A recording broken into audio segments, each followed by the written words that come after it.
장모님 칠순 잔치 비용 50만 원이 없다며 울던 사위가 그날 골프장에서 불륜녀와 수백만 원을 뿌리고 있었습니다. 이놈아, 내가 내 딸 인생까지 담보로 빚을 내? 알고 보니 딸 이름으로 거액의 대출까지 받아 가로챈 파렴치한이었죠.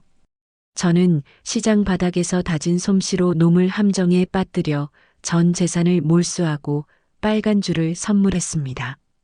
내 딸 눈에 피눈물 낸 데가 톡톡히 치러야지. 오늘의 이야기 시작합니다. 칠순 당일 아침 박정자 여사는 홀로 차가운 부엌 바닥에 앉아 마른 미역을 물에 불리고 있었습니다. 내가 평생을 어떻게 살았는데 오늘 같은 날 미역국 한 그릇을 내 손으로 끓여야 하나? 창밖으로 보이는 새벽 하늘은 유난히도 시리고 푸르러서 정자의 마음을 더 시리게 만들었죠. 불과 일주일 전 사위 김서방은 정자의 손을 꼭 잡으며 눈시울을 붉혔습니다. 어머니, 이번 달 회사가 구조조정에 들어가서 제 월급이 반토막 났어요. 대출 이자는 치솟고 정말 죽고 싶은 심정입니다. 그 비굴한 목소리에 정자는 오히려 자기가 미안해져서 칠순 잔치는커녕 밥 한 끼 먹자는 말도 꺼내지 못했습니다. 딸 혜진이 옆에서 눈치를 보며 엄마 정말 미안해. 우리가 나중에 더 좋은 거 해줄게라고 말할 때 정자는 애써 웃으며 딸의 등을 두드려 주었습니다. 자식들 사는 게 우선이지. 내 환갑 칠순이 뭐가 대수라고. 정자는 시장에서 평생 생선을 만지며 튼 손마디를 만지작거리며 냄비에 참기름을 둘렀습니다. 고소한 냄새가 온 집안에 퍼지는데 갑자기 머리맡에 둔 휴대폰이 요란하게 진동하기 시작했습니다. 고향에서 같이 고생하며 자란 친구 순임이에게서 온 연락이었죠. 평소라면 반갑게 받았겠지만 칠순날 축하 전화를 받는 게 왠지 처량해 보여 정자는 잠시 망설였습니다. 하지만 이어진 문자 메시지 알림음이 정자의 심장을 덜컥 내려앉게 만들었습니다. 화면을 켜자마자 나타난 사진 속에는 회사가 어렵다며 죽는 소리를 하던 사위 김서방이 있었습니다. 그는 화사한 골프복을 차려입고 모델처럼 늘씬한 젊은 여자의 어깨를 감싼 채 환하게 웃고 있었죠. 그곳은 이 지역에서도 돈 꽤나 쓴다는 사람들이 모이는 최고급 골프 리조트였습니다. 이게 지금 내가 보고 있는 게 사실인가? 내 눈이 노안이라 잘못 본 건 아닐까? 손이 떨려 휴대폰을 떨어뜨릴 뻔했지만 정자는 눈을 비비고 다시 사진을 확대했습니다. 사위의 손목에 번쩍이는 시계는 지난번 정자가 생일 선물로 사준 수백만 원짜리 명품 시계였습니다. 돈이 없어서 장모 칠순 잔치도 못 해준다던 놈이 내 돈으로 산 시계를 차고 계집질을 해? 정자의 입술이 파르르 떨리며 끓어오르던 미역국 물이 넘쳐 가스레인지 불이 꺼졌습니다. 치익 소리를 내며 꺼지는 불꽃처럼 정자 마음속에 있던 자식에 대한 마지막 가련함도 함께 사라졌습니다. 그녀는 불린 미역이 담긴 양은 냄비를 그대로 싱크대에 쏟아버렸습니다. 내가 감히 나를 속이고 내 딸 눈에 피눈물을 나게 해? 정자는 떨리는 손을 진정시키며 옷장에서 가장 비싸고 화려한 외출복을 꺼내 입기 시작했습니다. 오늘은 그녀의 칠순 잔칫날이 아니라 사위의 장례식 날이 될 것임을 정자는 직감했습니다. 거울 속의 정자는 더 이상 인자한 할머니가 아니라 먹잇감을 노리는 노련한 사냥꾼의 눈빛을 하고 있었습니다. 그녀는 친구 순임이에게 전화를 걸어놨고 차가운 목소리로 말했습니다. 순임아, 거기 어디라고? 내가 지금 바로 갈 테니까 그놈들 어디 가지 못하게 딱 지켜보고 있어. 정자는 떨리는 다리를 이끌고 택시에 몸을 실었습니다. 평소라면 1,000원 한 장 아까워 버스를 탔을 그녀였지만 지금은 단 1초도 지체할 수 없었죠. 택시 안에서 창밖을 바라보는 정자의 눈에는 눈물조차 나오지 않았습니다. 내가 그놈을 어떻게 대했는데, 우리 딸 고생 안 시킨다는 말만 믿고 내 노후 자금까지 보태준 나를 이렇게 기만해? 어느덧 택시는 초록빛 잔디가 넓게 펼쳐진 고급 골프클럽 입구에 도착했습니다. 정자는 입구에서부터 기가 죽었습니다. 번쩍이는 외제차들이 줄지어 들어오고 화사한 옷차림의 사람들이 웃음꽃을 피우고 있었거든요. 그때 저 멀리 그늘집 근처에서 낯익은 등판이 보였습니다. 틀림없는 사위 김서방이었습니다. 그는 정자 앞에서는 허리가 아프다며 구부정하게 다니더니 여기서는 모델처럼 당당하게 허리를 펴고 걷고 있었습니다. 그 옆에는 사진에서 보았던 그 젊은 여자가 찰떡같이 붙어 깔깔거리며 웃고 있었죠. 김서방은 여자의 입에 손수 과일을 넣어주며 세상에서 가장 다정한 남편 행세를 하고 있었습니다.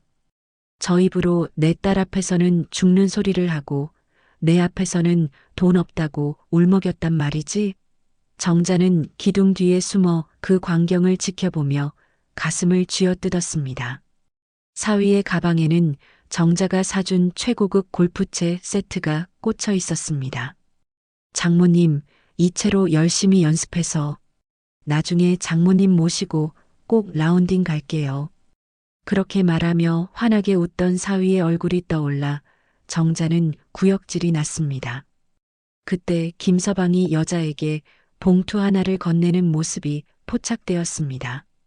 여자는 봉투 안을 확인하더니 김서방의 볼에 입을 맞추며 애교를 부렸습니다. 정자는 본능적으로 알 수 있었습니다. 그 봉투 안에 든 것은 자신이 어제 딸의 반찬값에 보태라며 몰래 쥐어준 그 쌈짓돈보다 훨씬 큰 액수의 현금일 것이라는 사실을요. 사위는 여자의 손을 잡고 카트에 올라타며 다음 홀로 향했습니다. 정자는 그 뒷모습을 보며 주먹을 너무 꽉 쥐어 손톱이 살을 파고드는 것도 몰랐습니다. 아니야, 여기서 소리를 지르고 머리채를 잡는 건 하수나 하는 짓이야. 나는 더 처절하게 저놈을 무너뜨려야 해. 정자는 가방에서 휴대폰을 꺼내 그들의 다정한 뒷모습을 동영상으로 찍기 시작했습니다. 손이 덜덜 떨렸지만 이를 악물고 초점을 맞췄습니다. 동영상 속 사위는 세상에서 가장 행복한 표정으로 불륜녀와 장난을 치고 있었습니다. 그 시각 집에서 혼자 엄마의 칠순을 미안해하며 미역국을 끓이고 있을 딸 혜진이가 떠올라 정자의 마음은 갈기갈기 찢어졌습니다. 정자는 결심한 듯 가방을 고쳐 메고 골프장을 빠져나왔습니다. 이제 슬퍼할 시간은 끝났습니다. 시장 바닥에서 거친 상인들과 싸우며 살아남았던 박정자의 본능이 깨어나고 있었습니다. 그녀는 근처 심부름센터 명함을 꺼내 들었습니다. 김서방, 내가 감히 나를 건드려? 내가 가진 모든 것을 잃게 해주마. 기대해라. 정자의 눈빛은 이제 슬픔이 아닌 차가운 복수심으로 번뜩이고 있었습니다. 골프장에서 돌아온 정자의 가슴은 마치 불에 타버린 숯검댕처럼 시커멓게 죽어 있었습니다. 하지만 가만히 앉아 눈물을 흘리기엔 상황이 너무나 다급했죠. 정자는 곧장 딸 혜진이의 집으로 향했습니다. 딸이 장 보러 간 사이 정자는 사위의 서재 책상을 뒤지기 시작했습니다. 이놈이 감히 나를 속여? 분명히 더 숨기는 게 있을 거야. 내 촉은 틀린 적이 없거든. 먼지가 뽀얗게 내려앉은 서류 가방 구석에서 정자는 보지 말았어야 할 서류 뭉치를 발견하고 말았습니다. 그것은 은행에서 날아온 채무 독촉장과 담보대출 확인서였습니다. 서류에 적힌 채무자의 이름은 사위 김서방이 아닌 바로 정자의 하나뿐인 딸 이혜진이었습니다. 사위는 아내가 세상 물정 모른다는 점을 이용해 집을 담보로 거액의 대출을 받은 것도 모자라 제 2금융권까지 손을 뻗친 상태였습니다. 서류 상단에 찍힌 대출 날짜를 보니 사위가 장모에게 돈이 없어 칠순 잔치를 못한다며 울먹이던 바로 그 시기였습니다. 어떻게 사람이 이럴 수가 있나? 제 자식 엄마인 내 딸을 신용불량자로 만들려고 작정을 했구나. 정자는 눈앞이 핑 돌고 가슴이 답답해져 숨을 쉬기가 힘들었습니다. 사위가 골프장에서 그 여자에게 건네던 돈 봉투의 출처가 어디인지 이제야 확실히 알게 된 것이죠. 그것은 사위의 땀방울이 아니라 딸의 인생을 저당 잡힌 피 같은 돈이었습니다. 정자는 분노로 떨리는 손을 진정시키며 서류들을 하나하나 휴대폰으로 촬영했습니다. 그때 현관문 열리는 소리가 들리더니 딸 혜진이가 힘없는 발걸음으로 들어왔습니다. 딸은 엄마가 집에 와 있는 것을 보고 깜짝 놀라며 애써 밝은 표정을 지었습니다. 엄마, 왜 연락도 없이 왔어? 칠순인데 맛있는 것도 못 사주고. 미안해서 내가 어떡해. 딸의 그 착한 마음씨가 오늘따라 정자의 가슴을 더욱 아프게 후벼 팠습니다. 혜진이의 손에 들린 비닐봉지 안에는 반값 할인하는 구멍난 양말과 유통기한 임박한 두부 한 모가 들어 있었습니다. 남편은 밖에서 수백만 원짜리 골프를 치며 돈을 뿌리고 다니는데 아내는 단돈 몇백 원을 아끼려 시장을 뒤지고 있었던 겁니다. 이 불쌍한 내 새끼야. 너는 남편이 내 이름으로 지옥불을 지피고 있는 것도 모르고. 정자는 당장이라도 모든 사실을 폭로하고 싶었지만 이를 악물고 참았습니다. 지금 말해봤자 마음 여린 딸은 충격에 쓰러질 것이 뻔했기 때문입니다. 혜진아, 엄마가 시장에 아는 사람이 급한 돈이 필요하다고 해서 좀 알아보고 왔어. 너 혹시 요즘 김서방한테 도장 빌려준 적 있니? 정자의 물음에 혜진은 그저 천진하게 대답했습니다. 응, 남편이 회사 일로 필요하다고 해서 인감도장이랑 신분증 좀 빌려줬어. 왜? 무슨 일 있어? 그 대답을 듣는 순간 정자의 눈빛이 서늘하게 변했습니다. 정자는 결심했습니다. 단순히 사위의 뺨을 때리는 것으로는 부족하다는 것을요. 그놈이 가로챈 돈, 내 딸의 명의로 장난친 그 모든 빚을 고스란히 그놈에게 돌려주기로 말입니다. 정자는 딸을 뒤로하고 집을 나오며 혼잣말을 내뱉었습니다. 김서방, 내가 감히 내 딸 인생을 건드려? 이제부터는 시장통 생선 할매가 아니라 내 저승사자가 되어주마. 정자는 곧바로 30년 지기 시장, 인맥 중 대부업을 크게 하는 박 사장에게 전화를 걸었습니다. 이제 박정자의 진짜 복수가 시작되는 순간이었습니다. 정자는 며칠 뒤 아무 일도 없었다는 듯 평소보다 더 인자한 얼굴로 사위 김서방을 집으로 불렀습니다. 식탁 위에는 사위가 제일 좋아한다는 갈비찜과 갖은 진수성찬이 차려져 있었죠.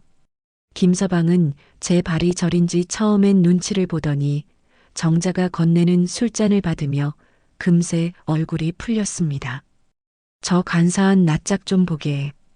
골프장에서 그 여자랑 웃던 얼굴이 아직도 눈에 선한데 내 앞에서는 세상 효자 노릇을 하는구나. 정자는 짐짓 근엄한 표정을 지으며 사위에게 두툼한 서류 봉투 하나를 툭 던졌습니다. 그 안에는 정자가 평생 시장에서 생선 팔아 모은 땅 문서와 재개발 지역의 상가 분양권 사본이 들어 있었습니다. 김서방의 눈이 번쩍 뜨였습니다. 평생 장모가 그저 시장 바닥에서 푼돈이나 만지는 할머니인 줄 알았는데 눈앞의 액수는 상상을 초월했기 때문입니다. 김서방, 자네 요즘 회사 어렵다는 말 듣고 내가 밤잠을 설쳤네. 이 상가 분양권 말이야. 조만간 재개발 확정되면 지금보다 5배는 뛸 자리야. 사위는 침을 꿀꺽 삼키며 서류를 훑어내렸습니다. 탐욕으로 번들거리는 그 눈빛을 보니 정자는 확신이 생겼습니다. 옳지, 미끼를 물었구나. 내 놈의 그 끝없는 욕심이 결국 내 목을 조르는 밧줄이 될 거다. 정자는 짐짓 걱정스러운 말투로 쐐기를 박았습니다. 근데 이게 내 명의로는 세금이 너무 많이 나와서 말이야. 신용 확실한 사람 명의로 돌려놓고 나중에 수익을 나누고 싶은데 자네가 한번 알아봐 주겠나? 사위는 기다렸다는 듯 정자의 손을 덥석 잡았습니다. 어머니, 그런 거라면 걱정 마세요. 제가 아는 법무사 통해서 세금 한 푼 안 나오게 제 이름으로. 아니, 아주 깔끔하게 처리해 드릴게요. 김서방은 이미 머릿속으로 그 상가를 팔아 내 연녀와 즐길 호화로운 생활을 꿈꾸고 있는 게 분명했습니다. 그는 정자가 건넨 서류가 사실은 거액의 증여세와 취득세 그리고 복잡한 채무 관계가 얽혀 있는 독이 든 성배라는 사실을 꿈에도 몰랐습니다. 정자는 인자하게 웃으며 사위의 잔에 술을 가득 채워주었습니다. 그래, 마음껏 마셔둬라. 그게 내 인생의 마지막 만찬이 될 테니까. 사위가 서류를 챙겨 서둘러 집을 나서는 뒷모습을 보며 정자는 차갑게 식은 갈비찜을 쓰레기통에 쏟아버렸습니다.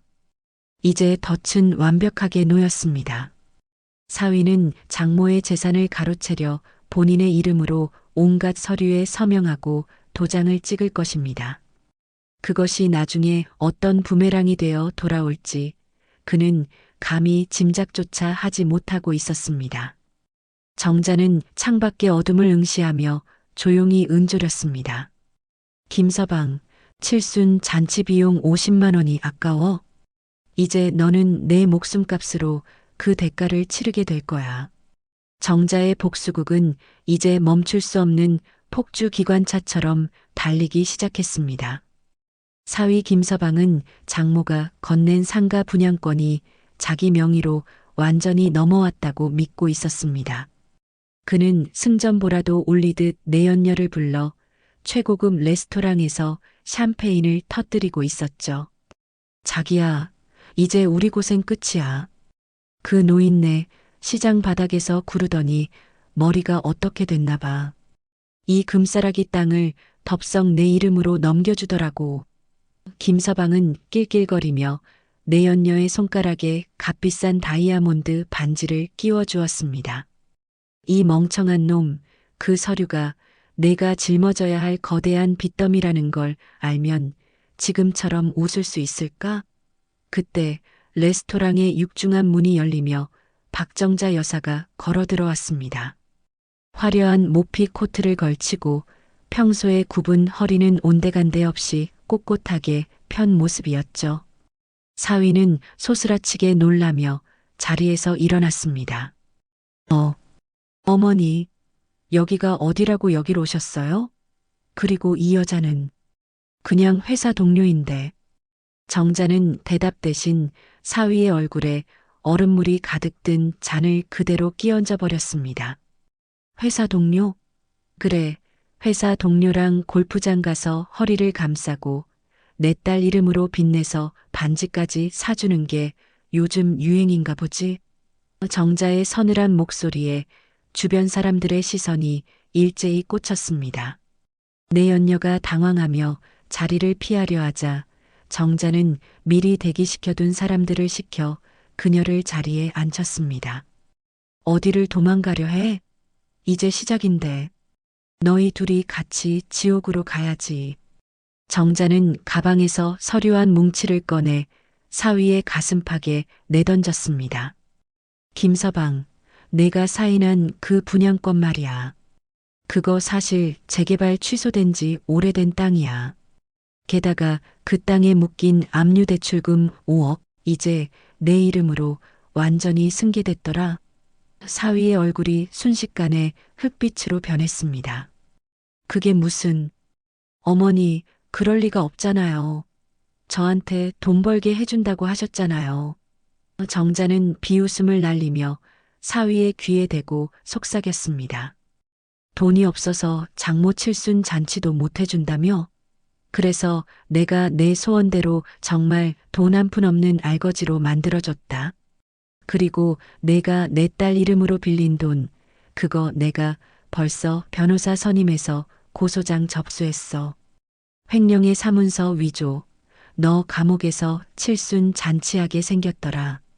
사위는 무릎을 꿇고 정자의 바짓가랑이를 붙잡았습니다. 어머니, 잘못했어요. 제가 잠시 미쳤었나 봐요. 제발 살려주세요. 정자는 사위의 손을 거칠게 뿌리치며 차갑게 대답했습니다. 내 딸 인생 망치려던 놈한테 줄잡이는 없다. 너 같은 놈은 시장 바닥생선 대가리만도 못해. 정자는 뒤도 돌아보지 않고 레스토랑을 나왔습니다. 식당 안에서는 사위와 내연녀의 고함과 비명이 터져 나오고 있었죠. 혜진아, 이제 엄마가 다 해결했다. 이제 우리 다시 시작하자. 밤 공기는 차가웠지만 정자의 가슴은 평생 중 가장 뜨겁고 시원하게 뚫리고 있었습니다. 그로부터 일주일 뒤 김서방의 경고하던 세상은 마치 불탄 집처럼 힘없이 무너져 내렸습니다. 정자가 심어놓은 덫은 치밀했습니다. 그가 장모의 재산을 가로채려 서명했던 서류들은 고스란히 그의 목을 죄는 올가미가 되어 돌아왔죠.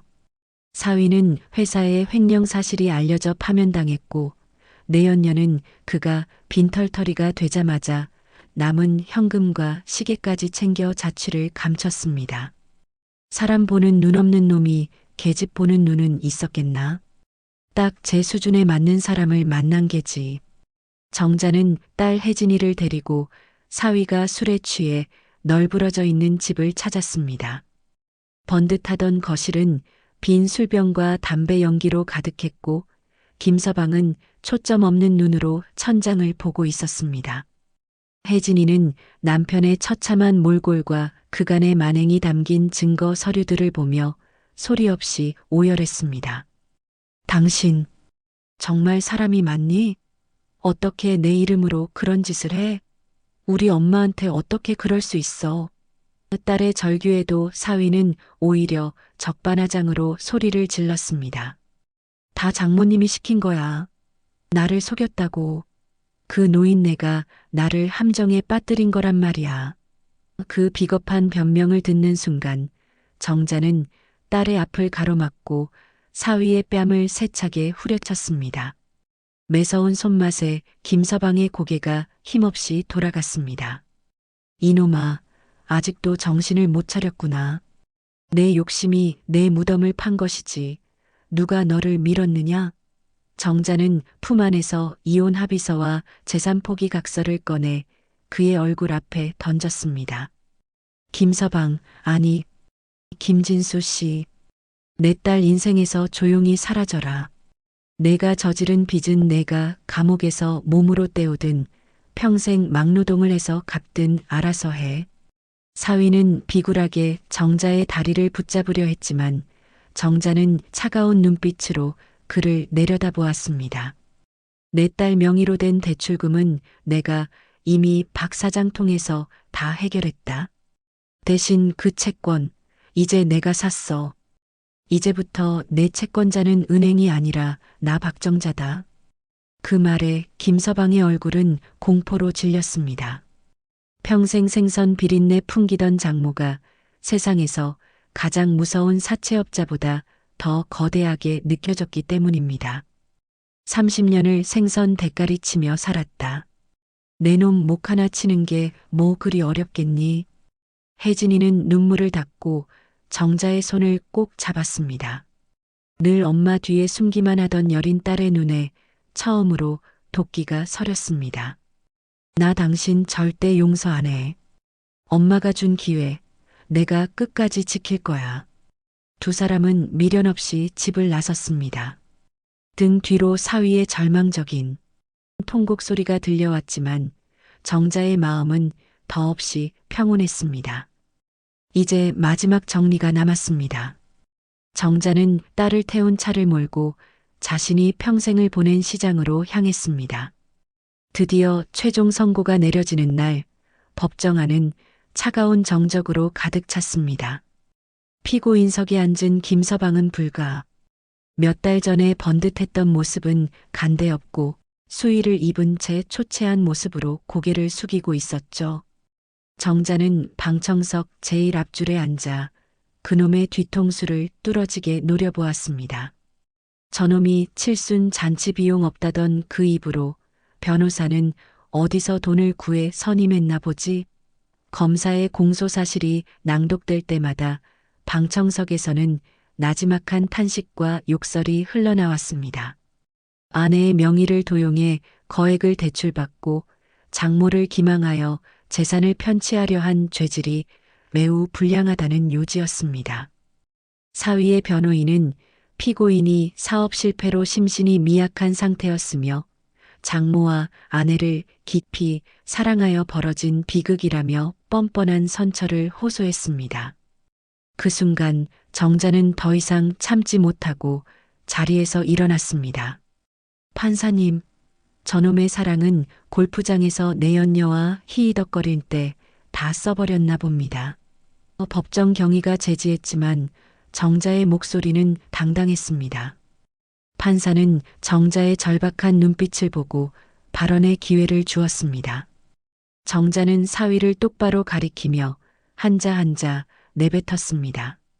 저놈은 제 딸의 이름으로 지옥불을 지핀 놈입니다. 칠순날 미역국 한 그릇 끓여주기 싫어서 가난을 연기하고 뒤로는 내 딸의 인생을 파라계집질을 했습니다.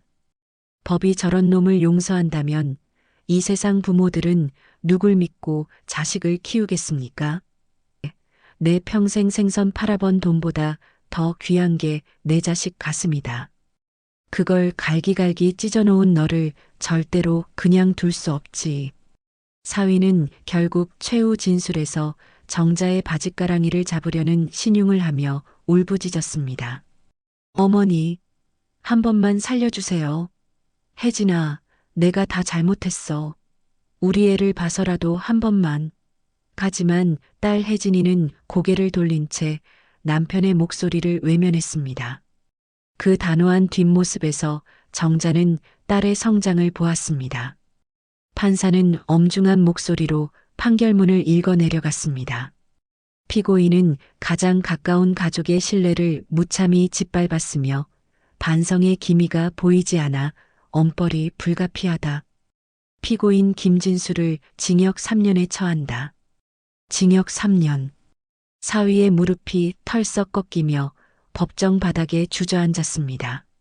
수갑이 채워져 끌려가는 사위의 뒷모습을 보며 정자는 길게 숨을 내뱉었습니다. 김서방, 이제 콩밥 먹으면서 내가 버린 50만 원짜리 미역국이 얼마나 귀한 건지 뼈저리게 느껴보거라. 법정 밖을 나오자 눈부신 햇살이 쏟아졌습니다. 정자는 옆에 선 딸의 어깨를 감싸 안았습니다.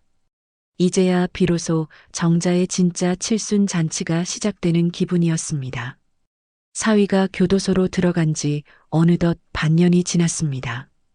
정자의 집 부엌에는 다시 고소한 참기름 냄새와 보글보글 국 끓는 소리가 가득합니다. 오늘은 특별한 날이 아닙니다. 그저 딸 혜진이와 손주 녀석이 주말을 맞아 놀러오는 평범한 날이죠. 정자는 시장에서 제일 좋은 한우 양지와 보들보들한 미역을 사와 정성껏 국을 끓였습니다. 그래, 이런 게 진짜 사람 사는 맛이지. 억지로 차린 잔치상보다 내 새끼 입에 들어가는 국 한 그릇이 100배 1000배 낫다. 초인종 소리와 함께 할머니 하고 달려오는 손주의 목소리에 정자의 얼굴에 환한 꽃등이 켜집니다. 딸 혜진이도 예전의 그늘진 얼굴은 온데간데 없이 이제는 제법 당당하고 생기 넘치는 모습입니다. 정자가 마련해준 작은 반찬 가게를 운영하며 혜진이는 제 손으로 돈을 버는 보람을 배워가고 있습니다. 엄마, 오늘 미역국 냄새가 유난히 좋네. 나 이 국물 한 방울도 안 남기고 다 먹을 거야.